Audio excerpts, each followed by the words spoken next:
Now, some of our followers know Tamil and some of our followers do not know Tamil. But this incident is a very interesting incident in which we can understand the funny side of it and also try to understand the diplomatic side of things which were not handled appropriately and which could have been handled appropriately if they had known a little bit of diplomacy. Hello friends, welcome to the Indian Psychology. I'm Dr. Jithendra. Now, this is not a political video. I've always said that my videos are not political, but it will be taken as political by some of you.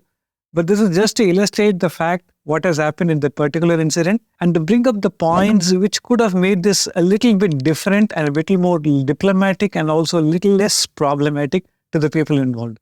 This incident happened when Mr. Rajinikanth, the actor, was invited to speak on the centenary functions of Mr. Kalaingar, that is Mr. Karunanidhi of DMK, on a book release function by the CM of Tamil Nadu and the party members. When he came up to speak, Mr. Rajinikanth clearly pointed out the fact that he was not prepared to give a speech, but he was asked to give a speech. So he might be a little off here and there, so please bear that in mind. And even when finishing his speech, he did mention the fact that he was not actually prepared for the speech. So please excuse him if he had done something wrong. But it will hardly be taken as that when you have made a mistake.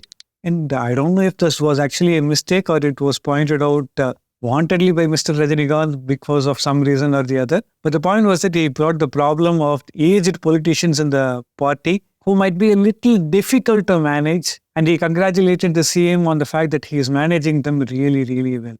இங்க ஏகப்பட்ட பழைய students நான் அங்கே பார்த்து சொல்றேன். Adding insult to the injury, he also mentioned a few people in the party whom Mr. Rajini said that he was actually close to them, but anyway brought up their names and actually made mockery of them. Duraimurugan சொல்லி ஒருத்தர் இருக்காரு. Maybe not even mockery, maybe just even a roast, but it was not taken well by the people who were roasted. This event spiraled on and Mr. Duraimurugan, who was named by Mr. Rajinikanth as the person who is an old leader, who is difficult to manage and he is being managed really well by Mr. Stalin, gave his views saying that even actors who are really old, who don't have teeth and who don't have hair and have great beards are still appearing in cinemas and dancing and all. And it is not his role to talk about the people in the politics and it should be taken as just a comedy and things like that. But in that he also inserted back at Mr. Rajinikanth. மூத்த நடிகர்கள்லாம் வயசாகி போய் பல்லு உழுந்து போய் தாடி வளர்த்து சாகர நிலைகள்லாம் நடிக்கிறதுனால இளைஞர்களுக்கு வாய்ப்பு இல்லாமல் இருக்கான். Now the stone rolling started with Mr. Rajinikanth and went on to Mr. Duraimurugan, but it could have been stopped just here. But it moved on to something else. Mr. Udhayanidhi Stalin, who is a party member and also the son of Mr. M.K. Stalin, spoke at the centenary function, saying that the most amount of roaring response was gotten by Mr. Rajinikanth while he was speaking about the aged ministers in the cabinet. And this is the problem. And while he was speaking, there were people in the crowd who were dissenting and speaking against what he was actually saying. But people would not say things to his face because he is such an important person in the party. And they referred to him saying that old is gold. அதிகமாக நான் கைத்தட்டல் நீங்கள் கேள்விப்பட்டிருப்பீங்க. நான் சொல்லக்கூடாது. நான் சொன்னால் நான் ஏதோ ஒரு மனசில் வச்சுக்கிட்டு சொல்கிறேன்னு நினச்சிவிங்க.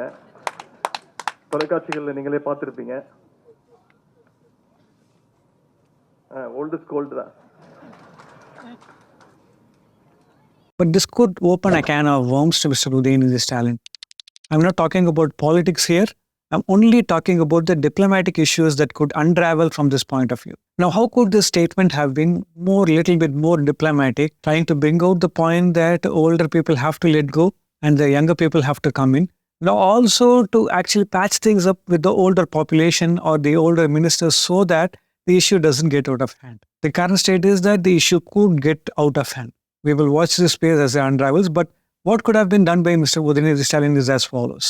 He could have addressed the whole issue by being neutral, by saying that although Mr. Rajinikanth's words got a roaring response and there might have been a little bit of truth to what he was saying, we also have to understand the fact that all the old leaders of the party have actually given a lot to the party and we appreciate all the efforts of our older leaders.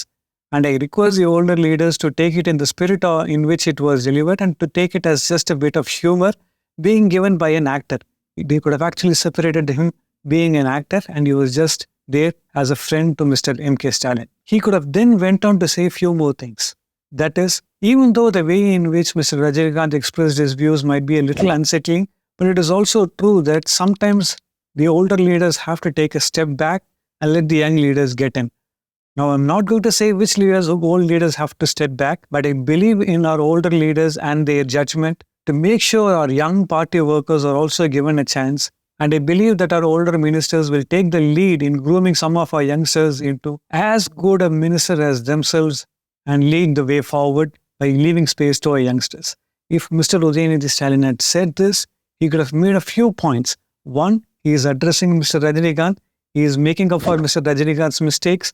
And he is actually taking the step forward by taking the issue in hand. That is, he wants his older leaders to make way for him. Along with that, he is also being courteous to those older ministers and placing the onus on them to give way for the youngsters, and also saying that more deliberately but yet diplomatically and addressing the issue. You will ask me, if he had spoken like this, will those people would have moved away and given the post to youngsters and so on and so forth. The point is not that. That might happen or not happen either ways. But the most important thing for politicians to realize is the fact that you should not shatter a lot of heads and particularly egos. And I feel that some people's egos might be hurt in this whole process.